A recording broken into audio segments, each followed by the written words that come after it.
Hey, it's JC1424 once again with NASCAR Heat 4. And in this episode of our season, as Joey Logano, we're going to be completing race 28 of 36, which is the second race in the first round of the playoffs, the Federated Auto Parts 400 at Richmond Raceway, which is also a night race, just like the first Richmond race was. In the last episode, race at Las Vegas, finished in 9th. I was very disappointed with our performance in that race because I felt like we were just blocking and trying not to fall back. We couldn't really move forward, except for maybe at a restart on fresh tires. That was really it. Yes, the face cam lighting is shit. I don't know what to do about it. How we do in the first Richmond race? 15th. Well, we're going to be using a crazy custom setup in this race so that maybe we can finish better than 15th. It was made by a Red 4424, a NASCAR Heat Pro League driver. He drove the 13 Geico car. I don't know if he still does because they're on NASCAR Heat 5 and they're on a different season now. But we are second in the playoff standings right now, tied with Martin Truex Jr., 46 points above the cutoff line. So as long as we don't do absolutely terrible in this race and then absolutely terrible at the Charlotte Roval, we'll make it to the next round. And then we have our 35 playoff points, of course. So let's try to gain points in this race. We have a great, crazy custom setup, so it should make it possible for us to actually gain points at Richmond instead. As you guys can see, I'm driving the orange and blue Auto Trader paint job just because the sponsor of this race has the same colors and stuff. And if you haven't noticed just yet, I have lots of front end grip, but the back end of the car is still just very much lacking in grip, so I slide all over the damn place. But at the same time, the car does hook up in the end. 10th place! I usually start like 20th or 25th or something like that over here. But I need to get accustomed to driving this car. Chase Elliott and Daniel Suarez tied for 11th in the qualifying. Qualified better than them. I think that the best time you could probably get with this setup, according to what Red 4424 said, is like a 20.4. So third or fourth. If I didn't suck, then yeah, I could probably start around that area. Now I'm 8th. So that means 2 of the 9 cars in front of us got sent to the back. But I am going to show you guys the setup I'm running real quickly. I had to take the face cam off and everything. Shock settings, 4 clicks, all in front. 3-4, 3-4 for the rear shocks. Then you've got the weight settings. Left weight is default, front weight's default. Wedge is 50.5, that's just what he had it on. And then you got the front and rear ride heights both 4. Spring settings, this stuff, that stuff on the tire pressure. I think the tire pressure settings were all basically what it had set at default. And then you got the miscellaneous and gear settings. I do remember changing the rear end ratio from like 4.33 to 4.44 or whatever it was beforehand, but it's 4.44 now. I didn't really want to spend too much time talking about this stuff. You could take a screenshot of it, you could do whatever, but this is the setup that we're going to use and try to get a good finish at Richmond with. It'd probably work on NASCAR E5 as well, because NASCAR E5 is literally the exact same game as this one, just with like an extra camera angle and more broken features.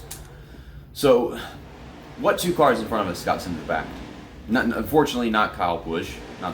He doesn't need to qualify badly and shit anymore because we're already in front of him, whatever. Martin Truex would like to see that, but it's Eric Jones and Alex Bowman.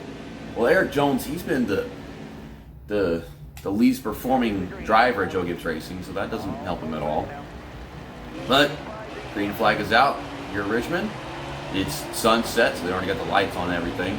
I repositioned my chair and my face cam and everything so that I could get the window glare out of my eyes and my face. I could have had a great start right there, but Daniel Hemrick over here is not going anywhere. Okay, well, I'm going to make it 3 wide. Or maybe Chase Elliott did. I don't know about us in specific. I'm going to cut down, get underneath Newman. We're going to clear Chase. Oh, well, I was clear of him, but then he dove it in. He actually dove it in. I was clear before we went into that corner. And now we got DiBenedetto underneath me. Okay, stop touching his quarter panel, JC. Okay, let off. I gotta tap the throttle to keep this damn thing from forgetting that the corner's over it. And shit, it's like it won't stop steering sometimes. I have to tap the throttle to get out of that. Okay, and we're up to 5th. My teammate Ryan Blaney having a great run. He'll probably make it to the next round. I'm hoping he does. He was kind of low to start it off, but this should help him out. Driving the Libman car, which is some kind of cleaning thing, I think.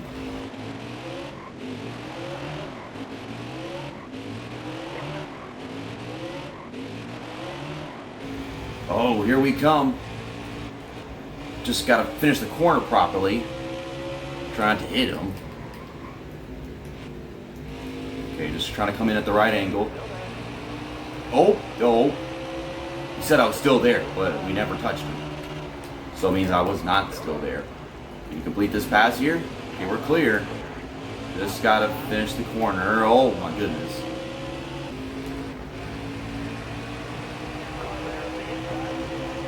Ah, shit. I could have easily blocked there, but I didn't. I touched him like that because it wanted to. It just automatically turned off. Okay, now I'm trying to get it back. Shit. I mean, if I dive it in at the right angle and he just goes right up to the middle lane, then that makes it easy for us to get it. I'm trying to side draft without trying to. Okay, here we go. Turn down. And hey, I do my things. I finish the corner, I'm like, okay, let's start letting off so I don't wheel spin, and then it does anyway. And now there's Truex there. Someone's blowing up. One of the drivers that's going 1 and 2. It is Keselowski. Well, that's just great. Oh my God, car. I tried to take evasive action, and we really evaded the action. The thing. We did it. I'm second now, but my teammate... Oh my goodness, is Keselowski about to miss the next round of the playoffs just like he did in NASCAR Heat 3? Because I recall him, like he almost made the playoffs but he didn't, or he made it in but couldn't make the next round. Out of just bad luck.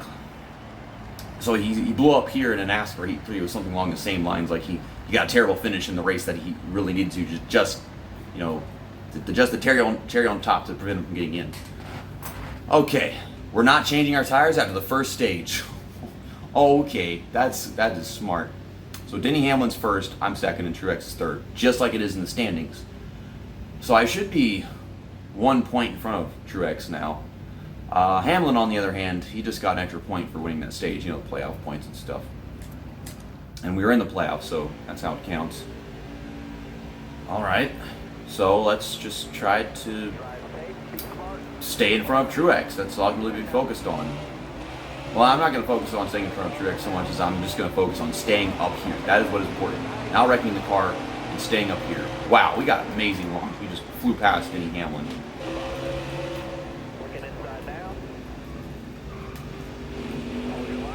I was asking for that while I was driving. I'm not done yet. I am not done yet.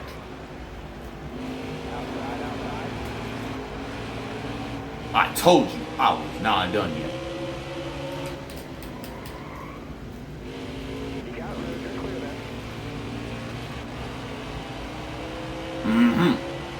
Oh, and Ryan Blaney's up to second. Cool.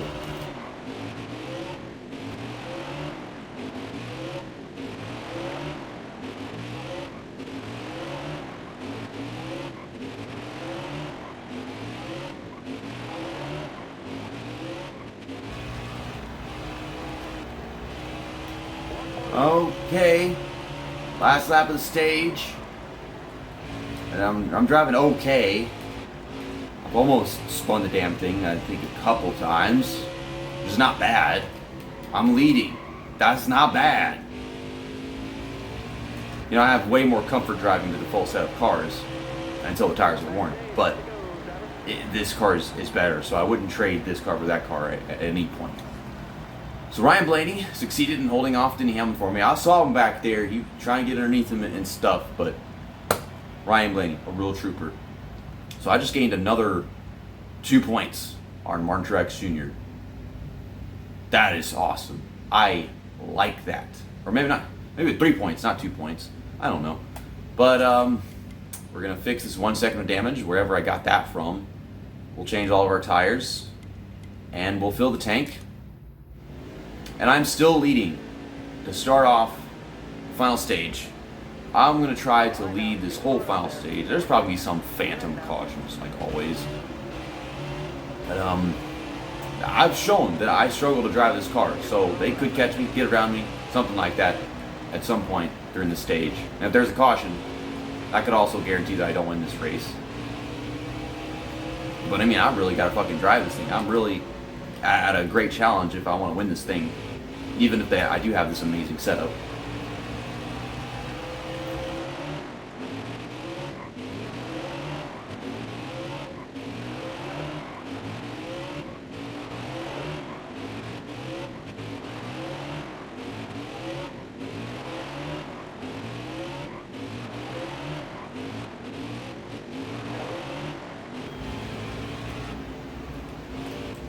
You know, I lose tons and tons of time whenever the car does that.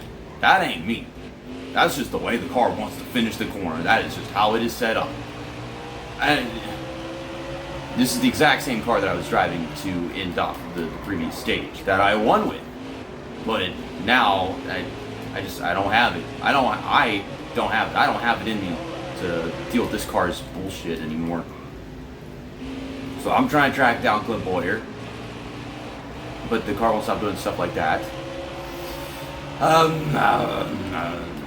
It was Clint Bowyer.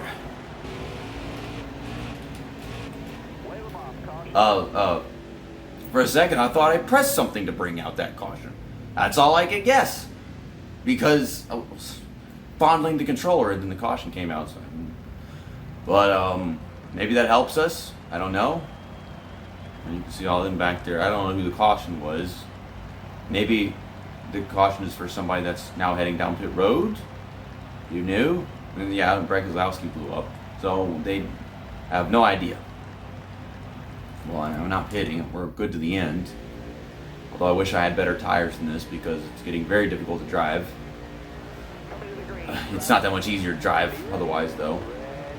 Okay, that's not Brett Keselowski in his pit stall. Is that Martin Truex Jr.? I think I just saw Martin Truex Jr. on pit road. His race over.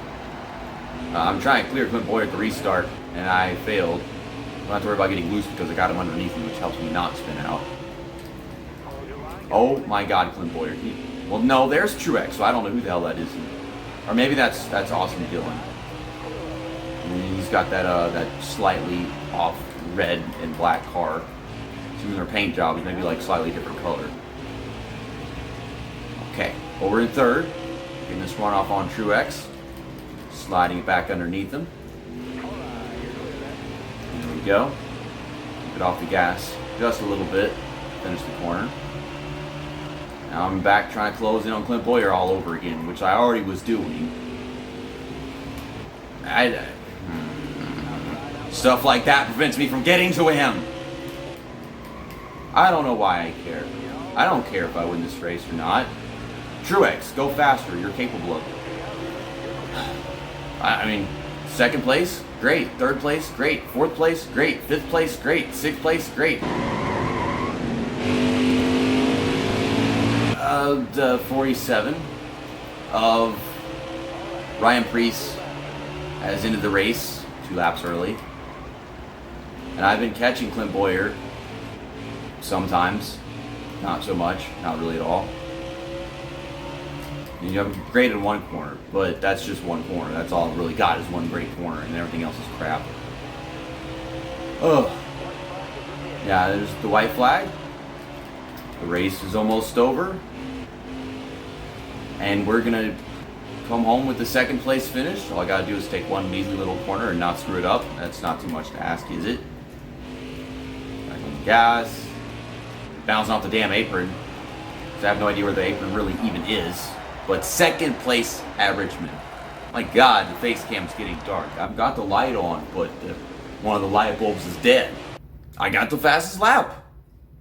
That should not surprise me. I remember that lap.